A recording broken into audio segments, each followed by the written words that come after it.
Մեր տարածաշրջանի նման տարածաշրջանները եռալու են առաջիկա 10-15 տարին, կարծում եմ փոփոխվեն նաև մի շարք պետությունների սահմաններ,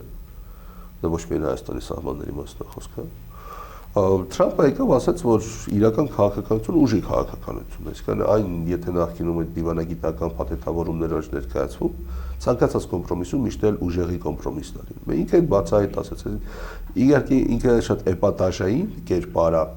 ասում է այն ինչ որ միշտ չի որ միջազգային դիվանագիտության մեջ ընդունված, ասել են դրանով նաև խաչակաշու միջազգային իրավունքի առհասարակ դիվանագիտական էթիկետի եւ այդ բանակցային օրակարգերի վրա, որոնք տարիներ շարունակ ասենք ավանդույթների ուժով այսպես ժառանգվել են պետությունների ղեկավարներից, համակարգերից մյուս համակարգերի։ Եկավ ասաց, որ ուժեղի առաջ թույլն է մեղավոր, այն հին մեր ավանդական հեքիաթները հիշում եք, չէ՞, այդ հեքիաթները իմաստության փոխանցման ձևեր էին։ Թրամփը եկավ ասաց, ես ուժեղն եմ, ու իրենք հետաքրքիր ո՞րն է, ինքը անընդհատ խոսում է խաղաղության մասին, բայց Պենտագոնի անունը փոխեց, այսինքն եթե նախկինում պաշտպանության նախարարություն էր, հիմա դարձավ պատերազմի նախարարություն։